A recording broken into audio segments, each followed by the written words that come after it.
Hi, welcome to love talkies. Priya Sakhi episode number 70. Vikram Shinde గురించి enquiry చేయిస్తుండగా మరోవైపు దేవనగరిలో Shivani Ravindra engagement కోసం పనులన్నీ శరవేగంగా జరుగుతున్నాయి. అదే సమయంలో చిత్తూరు వచ్చిన శివాని తన కోసం ఒక మొబైల్ తీసుకుంది. ఆ తర్వాత తన డెబిట్ కార్డ్ కోసం అప్లై చేసింది. మిగిలిన అమౌంట్ను అకౌంట్లో వేసింది.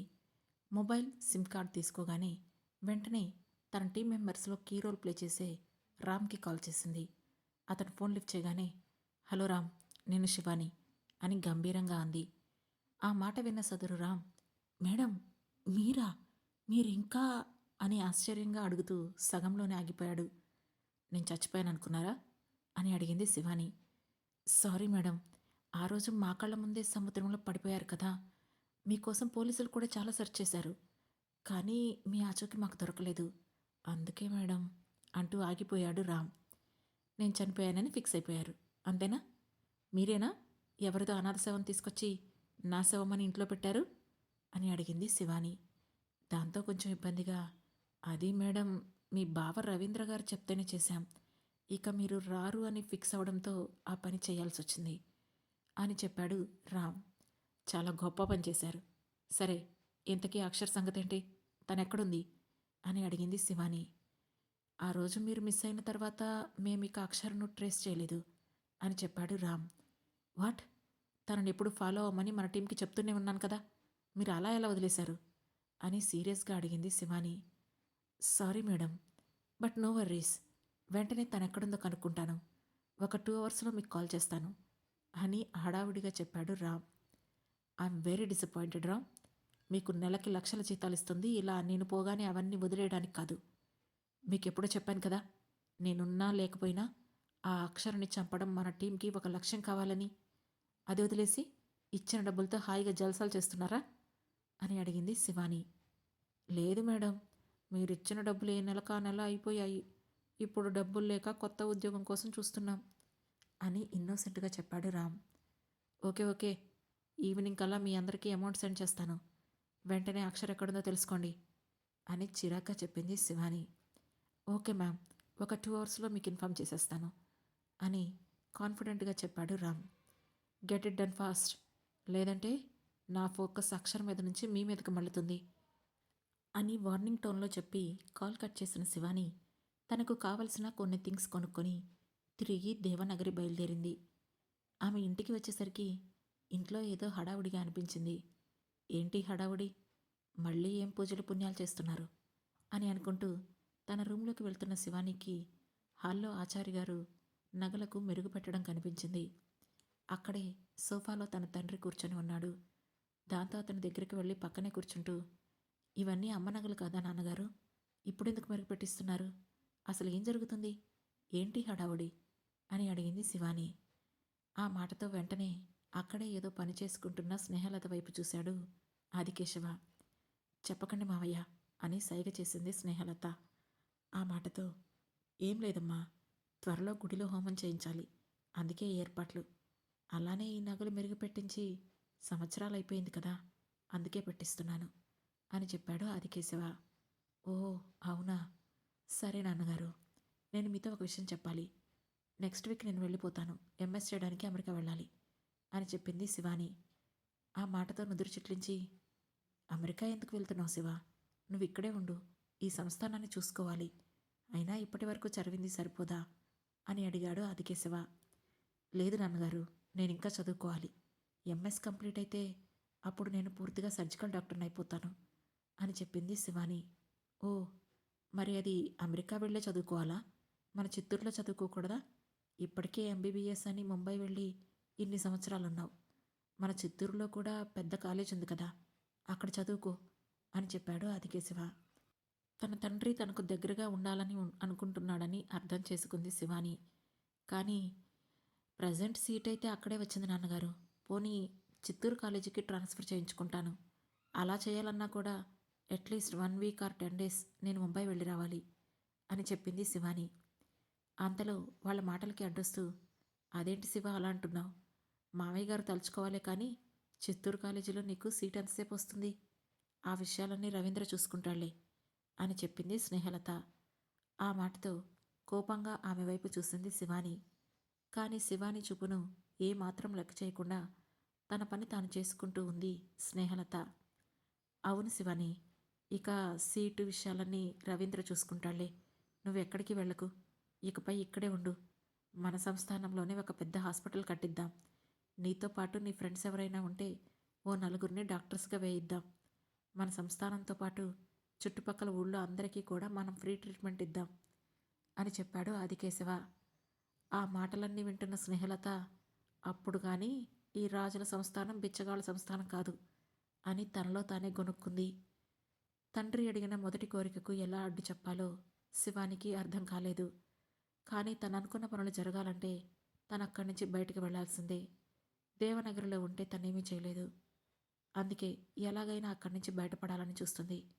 కానీ తండ్రి తనను ఉండమని అడగడంతో అతని మాటను కొట్టిపారేయలేక, సరే ఆయన ఒంటరిగా ఉన్నప్పుడు మళ్ళీ ఓసారి మాట్లాడి చూస్తాను అని అనుకున్న శివాని ఇక ఆ టాపిక్ని అంతటితో ఆపేసింది. మరోవైపు ఆ రోజు ఈవినింగ్కి ధీరజ్ కొంచెం రిఫ్రెష్ అయి వచ్చి వెళ్ళి హాల్లో ఉన్న తల్లిదండ్రి దగ్గర కూర్చున్నాడు. అక్కడే పక్కనే కూర్చొని ఉంది నందిని. అక్కడ వచ్చి కూర్చున్న కొడుకుని చూస్తూ, ఆఫ్టర్నూన్ డిస్టర్బ్గా ఉన్నావు, ఇప్పుడు ఓకేనా ధీరజ్ అని అడిగాడు అతని తండ్రి Vikas. Yeah, now I'm okay dad అన్నాడు ధీరజ్. జీవిత ఏం మాట్లాడకుండా మొబైల్లో ఏదో చూసుకుంటోంది. మామ్ ఐమ్ సారీ అన్నాడు ధీరజ్. ఎందుకు అన్నట్లు కొడుకు వైపు చూసింది జీవిత. నాకు మధ్యాహ్నం కొంచెం హెల్త్ బాగాలేదు మామ్, అందుకే మీతో మాట్లాడకుండా మీ మాటలు వినకుండా వెళ్ళిపోయాను అని ఎక్స్ప్లెనేషన్ ఇస్తున్నట్లుగా చెప్పాడు ధీరజ్. మాకు ఈ ఎక్స్ప్లెనేషన్ ఇచ్చే బదులు నీకు నువ్వే ఇచ్చుకోరా. నీ లైఫ్ నీ ఇష్టం వచ్చినట్లు నీకు నచ్చినట్లు ఉండు, ఓకేనా?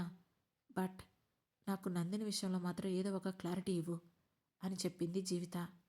ఆ మాటతో ఆంటీ ప్లీజ్ అంటూ అడ్డొచ్చింది నందిని. కానీ జీవిత ఆమెను అడ్డుకుంటూ నువ్వాగినందు అని సీరియస్గా అంది. దాంతో భయంగా ధీరజ్ వైపు చూసింది నందిని. అతను ఏం మాట్లాడతాడో, ఎలా రియాక్ట్ అవుతాడోనని ఆమెకు లోపలే టెన్షన్గా ఉంది. ఇప్పుడు అతను గనక కరాఖండిగా నువ్వొద్దు అంటే ఈ మాత్రం అతని దగ్గర ఉండలేనని అనుకుంటూ ధీరజ్ సమాధానం కోసమే కంగారుగా ఎదురుచూస్తోంది నందిని. అప్పుడు ధీరజ్ తల్లి వైపు నందిని వైపు మార్చి మార్చి చూస్తూ, మమ్మీ నాకు కొంచెం టైం కావాలి అన్నాడు. దేనికి ఆ టైం అని సీరియస్గా అడిగింది జీవిత. మేమింకా ఒకరినొకరు అర్థం చేసుకోవాలి అని అన్నాడు ధీరజ్. వాట్, ఏం మాట్లాడుతున్నావు ధీరజ్? ఇంకా మీరు ఒకరినొకరు అర్థం చేసుకునే దగ్గరే ఉన్నారా? I think me relation start అయ్యి ఆల్మోస్ట్ 3 years అయింది, అవునా? మరి ఇంకా ఇప్పుడు ఒకరినొకరు అర్థం చేసుకోవాలంటారేంటి అని అర్థం కానట్లుగా అడిగింది జీవిత. మమ్మీ, మా మధ్య కొన్ని క్లాషెస్ వస్తున్నాయి. అవి అనుకోకుండా చాలా పెద్దగా మారిపోతున్నాయి. సో వాటిని తగ్గించుకోవాలంటే మేము ఇంకొంచెం ఒకరినొకరు అర్థం చేసుకోవాలి అని చెప్పాడు ధీరజ్. కొడుకు మాటలకు ఆ పేరెంట్స్కి ఎలా రియాక్ట్ అవ్వాలో అర్థం కావడం లేదు. దాంతో ఒక పని చేయి ధీరజ్, ఒక 3 నెలలు మీ ఇద్దరు విడివిడిగా ఉండండి. ఒకరితో ఒకరు అసలు కాంటాక్ట్లో ఉండకుండా ఒకరిని ఒకరు చూసుకోకుండా ఉండండి. అప్పుడే ఒకరి ప్రేమ మరొకరికి అర్థమవుతుంది. ఒకవేళ అర్థం కాలేదంటే అప్పుడు పర్మనెంట్గా విడిపోండి అని చెప్పాడు వికాస్. ఆ మాటతో ఉలిక్కిపడి తండ్రిని చూశాడు ధీరజ్. నిజానికి ధీరజ్ నందినిని దూరం పెడుతున్నాడు, కానీ ఆమెను శాశ్వతంగా దూరం చేసుకోవాలని మాత్రం అనుకోవడం లేదు. కనీసం తనతో కలిసి ఉండకపోయినా రోజు ఆమెను చూస్తూ ఉండాలని అనుకుంటున్నాడు. కానీ తండ్రి అలా చెప్పేసరికి ధీరజ్కు ఏం మాట్లాడాలో అర్థం కాలేదు. అయితే అతనికి కష్టం కలగకుండా నందిని వెంటనే కలుగజేసుకుంటూ, లేదంకుల్, ధీరజ్ని చూడకుండా నేను ఉండలేను. తను నన్ను ఏమన్నా నాతో గొడవపడినా పర్వాలేదు, కానీ తనకి దూరంగా మాత్రం ఉండలేను అని గొంతు చేరబోతుంటే చెప్పింది నందిని. ఆమె ప్రేమకు మనసు కరిగిపోతుంటే ధీరజ్కి తన మీద తనకే కోపం వస్తుంది. నీ సంగతేంటి ధీరజ్ అని అడిగాడు వికాస్. అప్పటికే నందిని వైపే చూస్తున్న ధీరజ్ చాలా కఠినంగా, నా ప్రాణాలు పోయే వరకు తను నన్ను వదలనట్లే ఉంది డాడీ, అలానే కానివ్వండి అని చెప్పాడు. ఆ మాటతో నందిని బాధగా అక్కడి నుంచి వెళ్ళిపోతుంటే, నీకు వద్దనుకుంటే శాశ్వతంగా తనకు బ్రేకప్ చెప్పి వదిలేయి, అంతేకాని దగ్గర పెట్టుకుని బాధ పెట్టే హక్కు నీకు లేదు అని చెప్పింది జీవిత. వదలమంటే వదలడం లేదు కదా అన్నాడు ధీరజ్. ఆ మాటలు వింటూ రూమ్కి వెళ్ళిన నందినికి బాగా ఏడుపొచ్చేసింది. ఏడుస్తూనే, ఇన్ని రోజులంటే హెల్త్ ఇష్యూ వల్ల నన్నొద్దు అన్నాడు. అదంతా ఓకే, కానీ మరి ఇప్పుడెందుకు ఇలా అంటున్నాడు? తన హెల్త్ విషయంలో ఏదో ఒక సొల్యూషన్ దొరికింది కదా, అసలు ఇప్పుడు ధీరజ్ ప్రాబ్లం ఏంటి అని మనసులోనే మదన పడుతోంది నందిని. మరోవైపు ఆ రోజు కాలేజీకి వెళ్ళడానికి రెడీ అయ్యింది అక్షర. ఆమె బయటికి వస్తూ ఉండగానే ఆమె సెక్యూరిటీ అలర్ట్ అయ్యారు. సెక్యూరిటీతో కలిసి కాలేజ్ లోపలికి వెళుతుంటే ఆమె పక్కనే మరో కారు వెళ్తోంది. అప్రయత్నంగా అడ్డుగా చూసిన అక్షరకి కారులో కనిపించాడు రాకీ. ఆమెను చూడగానే హాయ్ అంటూ చేతిని కూడా ఊపాడు. దాంతో ముఖం తిప్పుకొని మరోవైపుకు చూసింది అక్షర. సరిగ్గా అర నిమిషం గ్యాప్లో రాకీ కారు అటుగా వచ్చింది. అది చూసి షాక్ అయిన అక్షర, నా ముందు ఒక కారుంది, నా వెనుక ఒక కారుంది, మరి రెండింటిని దాటుకొను ఇతను మరోవైపుకి ఎలా వచ్చాడు? అయినా నన్ను ఫాలో అవడంలో వీడి ఉద్దేశం ఏంటి? ఒకవేళ నేను పెళ్ళికైన అమ్మాయిని నాతో రిలేషన్ మెయింటైన్ చేయాలని అనుకుంటున్నాడా ఏంటి అని థింక్ చేస్తూ ఉంది అక్షర. ఇంతలో కాలేజ్ రావడంతో కార్ దిగి తన బ్లాక్ వైపు వెళ్తుంటే ఆమె దగ్గరకు పరిగెత్తుకుంటా వచ్చి, ఏంటి హాయ్ చెప్తే అరిగిపోతావా అని అన్నాడు రాకీ. అతని మాటతో అక్షర ఏదో సమాధానం చెప్పబోతుండగానే వెంటనే సెక్యూరిటీ చీఫ్ వెస్లీ అతని షర్ట్ పట్టుకొని లాగి చెంపపై ఒక్కటిచ్చాడు. అది అక్షరతో సహా ఎవరూ ఎక్స్పెక్ట్ చేయలేదు. వెస్లీ కొట్టిన దెబ్బకు రాకీ చెంపపై అతని చేతి 4 వేళ్ల అచ్చులు క్లియర్గా కనబడుతున్నాయి. కాలేజ్ అంతా ఆ సంఘటనకు షాక్ అవుతూ అతన్ని చూస్తూ ఉండిపోయారు. అక్షర కూడా తన నోటికి చేతిని అడ్డుపెట్టుకొని, అయ్యో వెస్లీ గారు అలా కొట్టేశారేంటి అని అడిగింది. Vikram sir order madam. మిమ్మల్ని ఎవరైనా టీస్ చేసినా లేదా ఇబ్బంది పెట్టినా వాళ్లకు ఇలాంటి గిఫ్ట్స్ ఇవ్వమని చెప్పారు. యాక్చువల్లీ నేను నిన్నటి నుంచి చూస్తున్నాను, వీడు చాలా ఓవర్ చేస్తున్నాడు, సో ట్రీట్మెంట్ ఇవ్వక తప్పలేదు అని అన్నాడు వెస్లీ. అప్పటికే రాకీ చెంపపై చెయ్యి పెట్టుకొని వెస్లీ వైపు అక్షర వైపు కోపంగా చూస్తుంటే, అలా కాదు వెస్లీ గారు, ఆ కుట్టేదేదో కాలేజ్ బయట కొడితే బాగుండేది, ఇప్పుడు చూడండి అనవసరంగా అందరిలో ఇదో న్యూసెన్స్ అని అంది అక్షర. ఆ మాటతో రాకీ కళ్ళు కోపంతో ఎరుపెక్కాయి. అయినా అతన్ని ఏమాత్రం లెక్క చేయకుండా తన క్లాస్కి వెళ్ళిపోయింది అక్షర. వెళుతున్న ఆమెనే చూస్తూ, ఇంకెన్ని దెబ్బలు కొడతావు, ఇక ఇలా కాదు, ఇక నుండి నేను కొడతాను నీకు, దెబ్బ మీద దెబ్బ అని కోపంగా మనసులోనే అనుకొని అక్కడి నుంచి వెళ్ళిపోయాడు రాకీ. క్లాస్కి వెళ్ళిన అక్షర తన సీట్లో కూర్చుండగానే, ఏయ్ యూ, రాకీని ఎందుకు కొట్టించావు అని అడిగింది ఒక అమ్మాయి. దాంతో ఆ అమ్మాయి వైపు నిదురు చిట్లించి చూసింది అక్షర. నిన్నే, అసలు రాకీ అంటే ఏమనుకుంటున్నావు? He is a gentleman. అతన్ని కొట్టించినందుకు క్లాస్లో ఎవరూ నీతో ఈ వీక్ అంతా మాట్లాడరు అని చెప్పింది ఆమె. ఆ మాటకు అక్షర చిన్నగా నవ్వి, ఇట్స్ యువర్ విష్ అని అంది. ఆ మాటతో ఆమెను ఆశ్చర్యంగా చూసింది ఆ అమ్మాయి. నేనిక్కడ మీతో కబుర్లు చెప్పడానికి రాలేదు, స్టడీస్ కోసం వచ్చాను.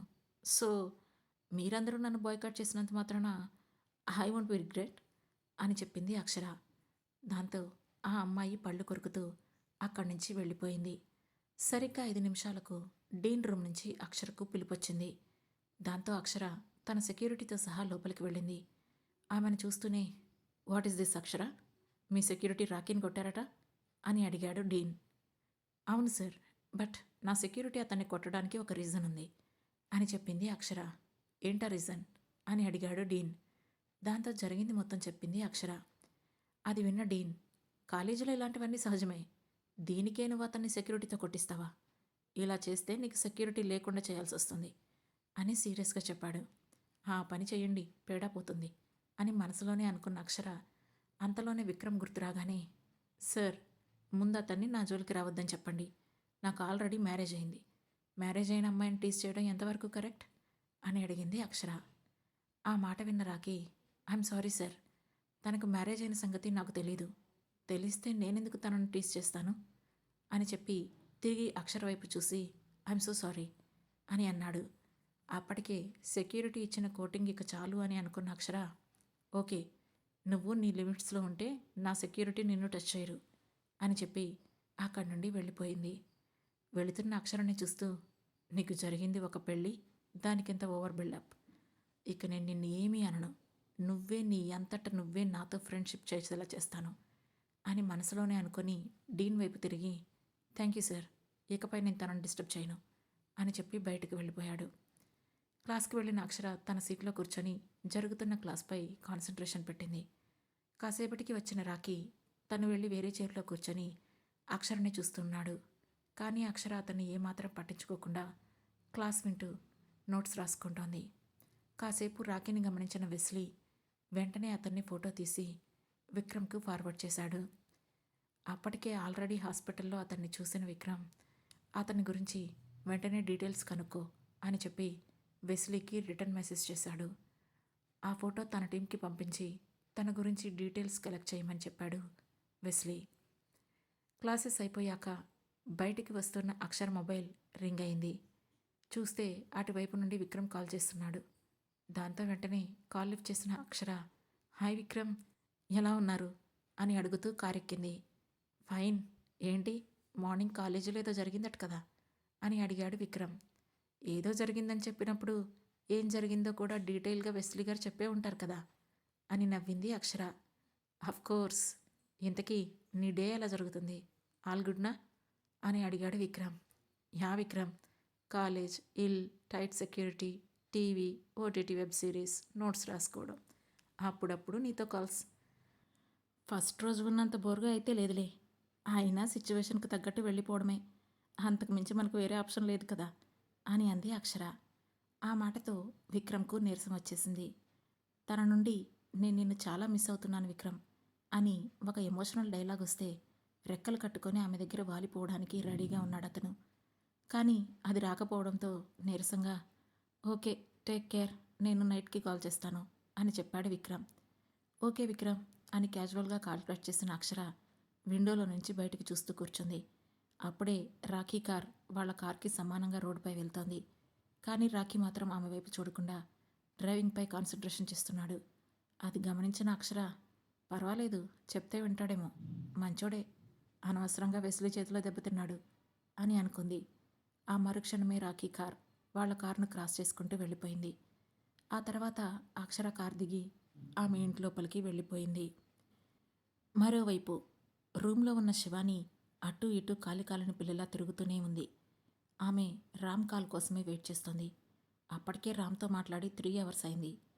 2 అవర్స్లో అక్షర్ గురించి కాల్ చేసి చెప్తానని అని చెప్పిన అతను ఇంతవరకు కాల్ చేయకపోవడంతో శివానీలో కోపం అంతకంతకు పెరుగుతోంది. దాంతో ఇక వెయిట్ చేయలేకపోయిన శివాని వెంటనే రామ్కి కాల్ చేసింది. కానీ అతను కాల్ లిఫ్ట్ చేయలేదు. దాంతో కోపం పెరిగిపోయిన శివాని ఆపకుండా కాల్స్ చేస్తూనే ఉండడంతో కాసేపటికి ఫోన్ లిఫ్ట్ చేసిన రామ్, హలో మ్యామ్, నేను ఆ పనిలోనే ఉన్నాను అని చెప్పాడు. ఇంత లేట్ ఏంటి రామ్, అక్షర్ గురించి ఏమైనా తెలిసిందా లేదా అని చిరాగ్గా అడిగింది శివాని. ఆ మాటతో అవతల రామ్ చెప్పింది విని శివాని కోపం నశాలానికి అంటుకుంది. ఆ తర్వాత ఏం జరగబోతుంది, అక్షర ఎక్కడుందో శివాని కనిపెడుతుందా? ఈ ప్రశ్నలకు సమాధానాలు తెలుసుకోవాలనుకుంటే వెంటనే మన లవ్ టాకీస్ ఛానల్ను సబ్స్క్రైబ్ చేసుకుని ప్రియసఖి సిరీస్లో నెక్స్ట్ రాబోయే ఎపిసోడ్స్ను వినండి. మా ఈ కథలు మీకు నచ్చినట్లయితే లైక్ చేసి, షేర్ చేసి, కమెంట్ చేసి, హై పాయింట్స్ కూడా ఇచ్చి మమ్మల్ని సపోర్ట్ చేయండి.